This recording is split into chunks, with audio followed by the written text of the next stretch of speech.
Hello दोस्तों, आप सभी का स्वागत है फिर से एक बार इसके क्लासेस में। तो चलो शुरू करते हैं आज की क्लास। आज की क्लास में हम डेली की तरह जीके जीएस को कवर करेंगे, जो रेलवे द्वारा 2018 से 2022 के बीच में पीवाईक्यू पूछे गए हैं। ठीक है जी। जितने भी रेलवे ने 2018 से 2022 में जीके जीएस क्वेश्चन पूछे हैं, उनको हम क्या कर रहे हैं, प्रैक्टिस करते हैं। इससे पहले हमारी 11 क्लास हो चुकी है, इसमें हमने अच्छे से क्वेश्चन को डिस्कस किया है और प्रैक्टिस की है। आज की हमारी कौन सी क्लास है? आज की क्लास नंबर है हमारी 12। ठीक है। तो अभी तक आपने ये 11 की 11 क्लासेस नहीं देखी तो प्लीज़ आप सभी से रिक्वेस्ट है कि जरूर देख लें, क्योंकि हमने इसमें पीवाईक्यू किया है, जो किसी भी एग्जाम के लिए पीवाईक्यू क्या होता है, इंपॉर्टेंट होता है। ठीक है। तो चलो चलते हैं आज की क्लास में बिना टाइम वेस्ट किए। आज की क्लास का सबसे पहला क्वेश्चन है कि निम्न में से कौन सा पाषाण युग के 3 प्रमुख कालों के अंतर्गत नहीं आता है। तो 3 कालों के अंतर्गत कौन सा नहीं आता है, तो वो है आपका ऑप्शन नंबर सी, ताम्रपाषाण। ठीक है जी। क्यों नहीं आता है? क्योंकि इस समय जो मानव थे वो क्या कर रहे थे, तो तांबे का उपयोग उन्होंने शुरू कर दिया था। तांबे का क्या किया था? तांबे का उपयोग उन्होंने शुरू कर दिया था, इसलिए इसको प्रमुख कालों के अंतर्गत नहीं रखा जाता है। ठीक है जी। वो 3 प्रमुख काल कौन कौन से थे? तो एक था आपका पुरापाषाण, दूसरा था आपका मध्यपाषाण और तीसरा था आपका नवपाषाण। लेकिन नवपाषाण के बाद क्या आता था? तो ताम्रपाषाण की शुरुआत हुई थी। अब इसकी शुरुआत कब से मानी जाती है? तो इसकी शुरुआत मानी जाती है आपके 5000 ईसा पूर्व से ताम्रपाषाण युग की शुरुआत मानी जाती है। ठीक है जी। तो इसमें से 2 क्वेश्चन आपके बनते थे इंपॉर्टेंट, वो दोनों बता दिए। ताम्रपाषाण की शुरुआत कब से मानी जाती है? 5000 से वर्ष से मानी जाती है। और इसको क्यों ताम्रपाषाण को इसके अंतर्गत नहीं रखा जाता तीनों कालों में?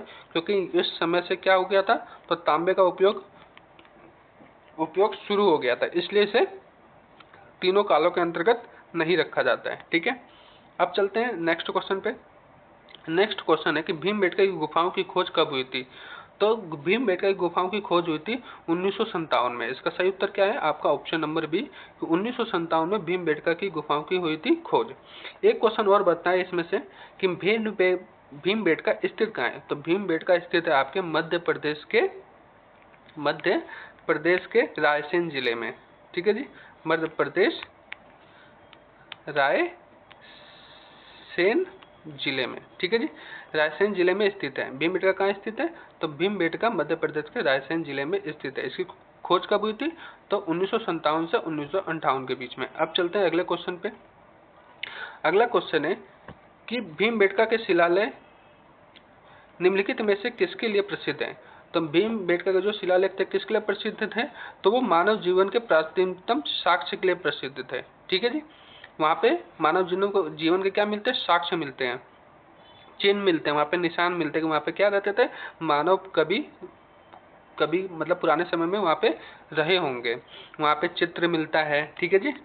ड्राइंग, बर्तन मिलते हैं। तो इससे क्या पता चलता है कि भीमबेटका इसलिए प्रसिद्ध है क्योंकि वहाँ पे मानव जीवन के साक्ष्य मिले थे। तो इसका सही उत्तर क्या है? आपका ऑप्शन नंबर डी। ठीक है जी। अब चलते हैं अगले क्वेश्चन पे। और इससे पहले आप सभी से एक छोटी सी रिक्वेस्ट कि प्लीज़ अभी तक चैनल को सब्सक्राइब नहीं किया तो प्लीज़ चैनल को सब्सक्राइब कर लें, क्योंकि डेली आपको शाम को 6 बजे इस पर क्या मिलती है, पीवाईक्यू प्रैक्टिस क्लासेस मिलती है। ठीक है। तो डेली प्रैक्टिस करने के लिए आपको क्या करना होगा, चैनल को सब्सक्राइब करना होगा।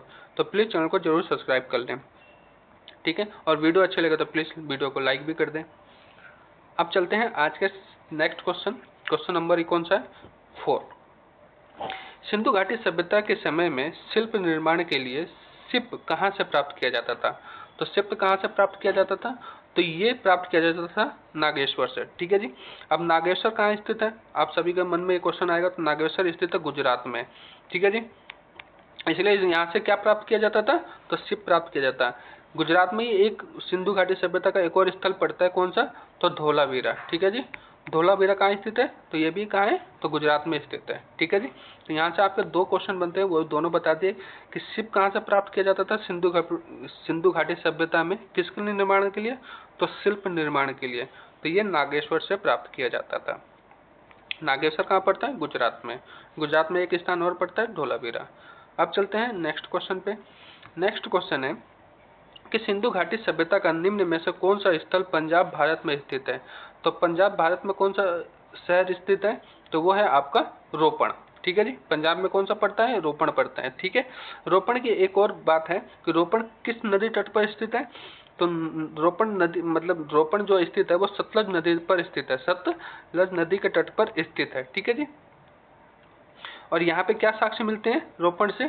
तो यहाँ पे सिंधु घाटी सभ्यता के साक्ष्य मिलते हैं कि यहाँ पे मानव के साथ कुत्तों को भी क्या किया जाता था, दफनाने के साक्ष्य मिले हैं। कहाँ से? तो रोपण से। ये क्वेश्चन आपका कई बार क्वेश्चन पूछा जाता है, रेलवे में भी पूछा गया है कि मानव के साथ कुत्ते को दफनाने के साक्ष्य कहाँ से प्राप्त हुए हैं? तो वो आपके मिले हैं पंजाब रोहतक से। ठीक है जी, ये याद रखना है। और पक्की मिट्टी के खिलौने चाहे हल कहाँ से प्राप्त हुए हैं? तो वो आपके बनावली से प्राप्त हुए हैं। अब बनावली कहाँ पड़ता है? तो बनावली आपके हरियाणा में पड़ता है। ठीक है जी। तो हरियाणा में कौन सा पड़ता है? बनावली पड़ता है। लेकिन अभी हमारी किसकी बात हो रही है? पंजाब भारत के में स्थित है, तो वो है रोपण। ठीक है जी। यहाँ से क्या साक्ष्य मिले? तो मानव के साथ कुत्ते को दफनाने के साक्ष्य मिले हैं। आगे चलते हैं। अगला क्वेश्चन है कि धोलावीरा डैश राज्य में स्थित है। अभी जस्ट हमने इस क्वेश्चन को किया था, आपको नागेश्वर समझाया था, तो नागेश्वर बताया। तो नागेश्वर कहाँ पड़ता है? तो गुजरात में पड़ता है। और धोलावीरा ये सिंधु घाटी सभ्यता का है, तो ये भी कहाँ पड़ता है? तो ये भी गुजरात में पड़ता है, धोलावीरा गुजरात। ठीक है जी।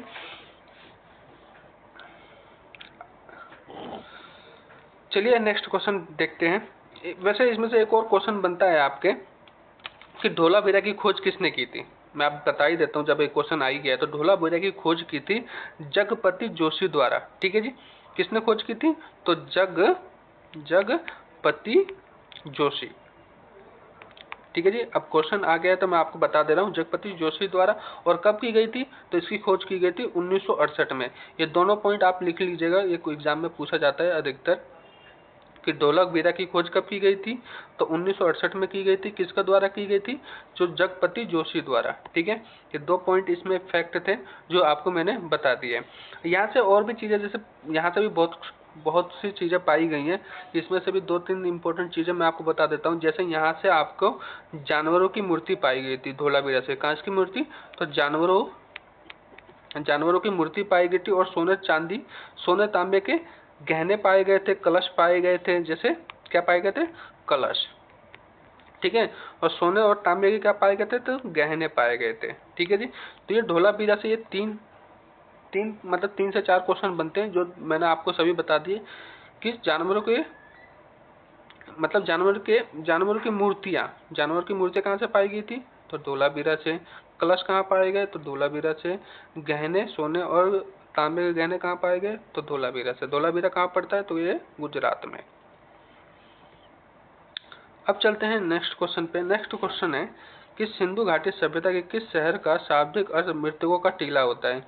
आप सभी को जानकर आश्चर्य होगा कि इसको हमने कुछ दिन पहले, होली से पहले वाली क्लास में किया था कि मृतकों का टीला का अर्थ क्या होता है? मोहनजोदड़ो। इसका मतलब क्या है? मोहनजोदड़ो। ठीक है जी। मोहनजोदड़ो को मृतकों का टीला कहा जाता था। ठीक है जी। किस भाषा में? तो सिंधी भाषा में। हमने किया था, आपको याद होगा कि सिंधी भाषा में मृतकों टीले को क्या कहा जाता है? तो मोहनजोदड़ो। ठीक है। तो इसका सही उत्तर क्या है? आपका ऑप्शन नंबर बी। अब चलते हैं अगले क्वेश्चन पे। अगला क्वेश्चन है कि अल बरूनी ने अपनी पुस्तक किताब उल हिंद मीन मकाला किस भाषा में लिखी थी?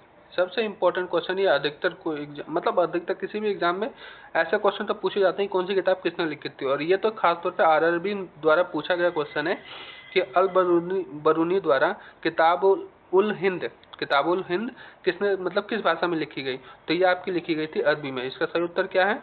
अरबी। चलिए इसका एक इम्पोर्टेंट और तथ्य मैं बता देता हूँ। इसका क्या है कि ये पहला मुस्लिम था, प्रथम मुस्लिम था जिसने क्या किया था, जिसको संस्कृत पढ़ना और लिखना आता था। ठीक है जी। और इसने संस्कृत में गीता क्या कर रखे? गीता का अध्ययन किया हुआ है। किसने? तो अल बरूनी ने क्या किया है? गीता का अध्ययन किया। इसे संस्कृत पढ़ना आता था, इसको संस्कृत बोलना आता था। और इसने गीता और पुराणों को क्या किया है? इसने अध्ययन किया है। तो ये क्या था? प्रथम मुस्लिम था। आपका क्वेश्चन बन सकता है कि ऐसा वो कौन सा प्रथम मुस्लिम था जिसको संस्कृत पढ़ना आती थी? ठीक है जी। संस्कृत पढ़ना किसे आती थी? तो अल्प बरूनी को। ठीक है। तो यह क्वेश्चन आपका बन सकता है, प्रथम मुस्लिम जिसे गीता चाहे संस्कृत पढ़ना और लिखना आता था तो वो था आपका अल बरूनी। अब चलते हैं अगले क्वेश्चन पे। अगला क्वेश्चन है कि अंग्रेजी ब्रिटिश ईस्ट इंडिया कंपनी ने खुद को भारत में डैश के दौरान स्थापित किया। तो ब्रिटिश ईस्ट इंडिया कंपनी ने भारत में कब स्थापित किया अपने आप को? तो इन्होंने स्थापित किया था 1600 से लेकर 1612 के मध्य। ठीक है, तो इसका सही उत्तर क्या हो जाएगा कि 1600 से लेकर 1612 के मध्य क्या किया था अंग्रेजों ने, मतलब अंग्रेजी ईस्ट इंडिया कंपनी ने भारत में खुद को स्थापित किया था। ठीक है जी। इस देखिए एक फैक्ट और बता देता हूँ, इस कंपनी का देखिए ऐसे ही क्वेश्चन की प्रैक्टिस होती है तभी आपका माइंड क्या होता है, माइंड के साथ मतलब माइंड नहीं कॉन्सेप्ट क्लियर होता है।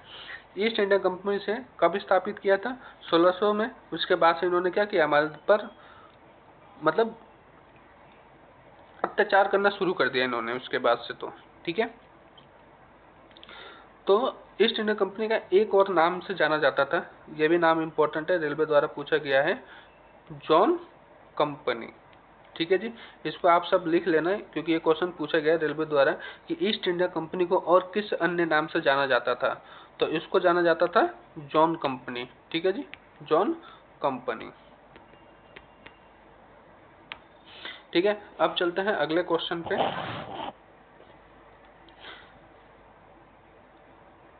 अगला क्वेश्चन है कि शिवाजी का जन्म इनमें से किस किले में हुआ था? शिवाजी का जन्म इनमें से किस किले में हुआ था? तो इसका सही उत्तर है शिवनेरी। ठीक है जी, तो इसका सही उत्तर क्या है आपका ऑप्शन नंबर डी कि शिवनेरी में क्या हुआ था, तो शिवाजी का जन्म हुआ था। ठीक है, अब चलते हैं अगले क्वेश्चन पे। अगला क्वेश्चन है डैश ने नागरिक सरकार के सर्वोच्च प्रमुख के रूप में अष्टप्रधान नामक 8 मंत्रियों की एक परिषद नियुक्त की थी। तो 8 मंत्रियों की परिषद किसने नियुक्त की थी? तो इसका सही उत्तर है आपका ऑप्शन नंबर बी कि शिवाजी ने क्या किया था, तो अपनी नागरिक सरकार में अष्टप्रधान का नियुक्ति किया था। किसकी नियुक्ति की थी शिवाजी ने? तो अष्टप्रधान की नियुक्ति की थी, जिसमें क्या होता थे, तो जिसमें 8 मंत्रियां हुआ करते थे, 8 मंत्रियों का एक परिषद हुआ करता था। ये क्वेश्चन आपका बन सकता है कि 8 मंत्रियों के परिषद को क्या कहा जाता था? तो इसको कहा जाता था अष्टप्रधान। ठीक है, ये क्वेश्चन आपका बना हुआ है कि 8 मंत्रियों के परिषद को क्या कहा जाता था? अष्टप्रधान। ठीक है, और ये एक परिषद होता था जिसमें नियुक्त की जाती थी किसके द्वारा? तो ये शिवाजी के द्वारा। ठीक है जी, किसके द्वारा नियुक्त किया गया था इन अष्टप्रधान को? तो शिवाजी के। अब चलते हैं अगले क्वेश्चन पे। अगला क्वेश्चन है कि विधानसभा के पहले सत्र का आयोजन कब हुआ था? तो पहले सत्र का आयोजन कब हुआ था विधानसभा का? तो इसका हुआ था 1946 में। ठीक है, तो इसका सही उत्तर क्या है? 1946। ये आपको थोड़ा इजी क्वेश्चन लग रहा होगा, लेकिन कई बार यही इजी हमें गलत करा के आ जाता है, हमसे गलत हो जाता है। ठीक है, हम 46 के बदले याद होगा लेकिन हम 48 मार देंगे, क्योंकि 47 में तो हमें आज़ादी मिली थी, तो मतलब संविधान उसके बाद ही बैठा हुआ, तो 1948 टिक मार दी। लेकिन ये क्या है? गलत है।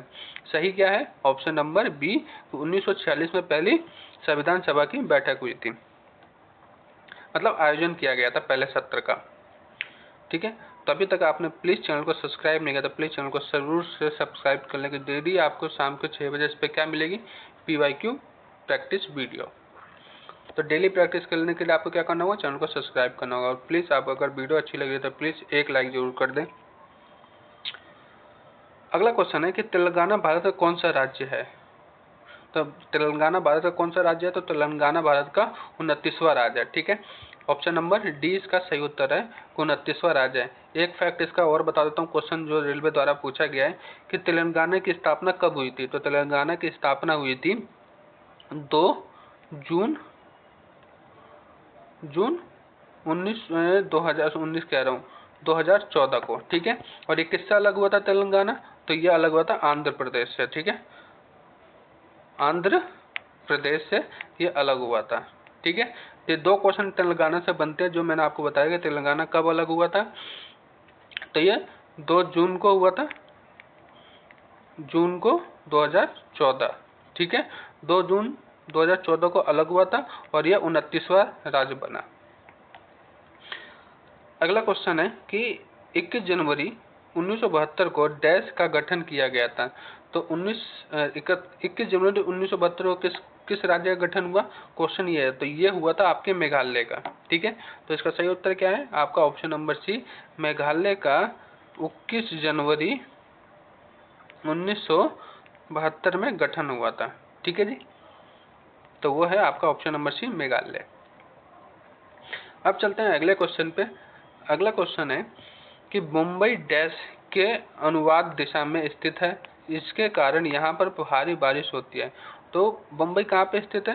तो ये आपके स्थित है पश्चिमी घाट पे, जिसके कारण यहाँ पे क्या होती है? बारिश होती है, क्योंकि समुद्र से हवाएं चलती है और जो उसको क्या कर ले, हवाएं मतलब चलती हैं, जो ऊपर नमी को ले जाती है, वो क्या ठंडी होकर नीचे वापस बह आती है। ठीक है, इसलिए सबसे ज़्यादा बारिश कहाँ होती है? तो बम्बई में होती है। अगला क्वेश्चन है कि विश्व में सर्वाधिक वर्षा किस स्थान पर होता है? तो विश्व में सर्वाधिक वर्षा कहाँ होती है? तो आप सभी को पता है कि विश्व में सबसे ज़्यादा वर्षा होती है मौसीराम। ठीक है जी, मौसीराम कहाँ स्थित है? तो ये आपके मेघालय में स्थित है। ठीक है, तो मौसीराम कहाँ पड़ता है? तो आपके मेघालय में पड़ता है, जहाँ पे विश्व की सबसे ज़्यादा बारिश वर्षा होती है। ठीक है, अब मेघालय तो आप सभी को पता है, ये तो भारत में ही पड़ता है, कि ये भी नहीं भूल गए, मजाक कर रहा हूँ, जस्ट टाइम चौकिंग। मौसीराम कहाँ पड़ता है? तो भारत में। ठीक है, मौसीराम कह रहा हूँ, मौसीराम कहाँ पड़ता है? हिमालय में, मेघालय में।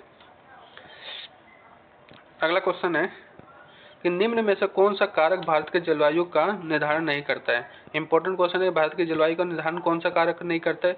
तो देखिए, ऊंचाई, अक्षांश और भूमि और जल का वितरण, ये सभी क्या करते हैं? तो ये सभी क्या जलवायु का निर्धारण करते हैं। हाँ, ये सभी क्या करते हैं? जलवायु का निर्धारण करते हैं। लेकिन देश का सतह क्षेत्र और तल क्षेत्रफल ये क्या करते हैं? ये थोड़ा ना करते हैं, जलवायु का निर्धारण ये नहीं करते। ऊंचाई करते हैं, जलवायु का निर्धारण अक्षांश करते हैं, और भूमि और जल का वितरण, ये सभी क्या करते हैं? जलवायु का निर्धारण। तो इसमें हमसे क्या पूछा है? नहीं पूछा है, तो नहीं क्या हो जाएगा? आपका ऑप्शन नंबर ए। अगला क्वेश्चन है कि लू गर्मी के मौसम के दौरान डैश में उत्पन्न होकर आसन क्षेत्रों की ओर बहती है। तो ये कहाँ बहती है लू? तो लू सबसे ज़्यादा राजस्थान में बहती है। ठीक है, तो उसका सही क्या है? ऑप्शन नंबर सी, कि लू गर्मी के मौसम के दौरान राजस्थान में उत्पन्न होकर आसपास के क्षेत्रों में और उड़ती रहती है। तो ये कहाँ पर निर्मित होती है? तो राजस्थान में। अगला क्वेश्चन है कि डैश की चरम जलवायु है। तो डैश की मतलब इनमें से सब चरम जलवायु किसकी है? तो वो है आपकी दिल्ली, ऑप्शन नंबर ए। तो सही उत्तर क्या है? आपका ऑप्शन नंबर ए, कि सबसे ज़्यादा गर्म जलवायु कहाँ की है? तो वह है दिल्ली की, मतलब चरम जलवायु इनमें से बताना है, तो इनमें से तो वही है ना, दिल्ली। अगला है कि निम्न दक्षिण पश्चिमी मानसून डैश में उत्पन्न होता है। तो दक्षिण पश्चिम मानसून कहाँ उत्पन्न होता है? तो यह आपके होता है ऑप्शन नंबर बी, हिंद महासागर में। ठीक है जी, तो दक्षिण पश्चिम मानसून कहाँ स्थित मतलब उत्पन्न होता है? तो हिंद महासागर में। तो इसका सही उत्तर क्या है? Option number B. तो चलिए आज के लिए बस इतना ही। प्लीज़ वीडियो को लाइक जरूर कीजिएगा, अगर वीडियो अच्छी लगी तो इसको सब्सक्राइब कर लीजिए, क्योंकि डेली शाम को 6 बजे आपको क्या मिलती है? इस पर प्रैक्टिस सेट मिलता है, जिसका आपका जितना अच्छे से आप प्रैक्टिस करेंगे उतना ही आपके एग्जाम के लिए क्या होगा? वो हेल्पफुल होगा। ठीक है, तो किसी भी एग्जाम के लिए उसका PYQ इंपॉर्टेंट होता है, तो प्लीज़ PYQ करने के लिए आपको चैनल को क्या करना होगा? सब्सक्राइब करना होगा। अगर वीडियो अच्छी लगे तो इसको लाइक भी कर दीजिएगा, और वीडियो देखने के लिए आप सभी का क्या है? दिल से धन्यवाद है। तो चलिए कल मिलते हैं एक नए PYQ सेट के साथ, तब तक के लिए धन्यवाद। जय हिंद।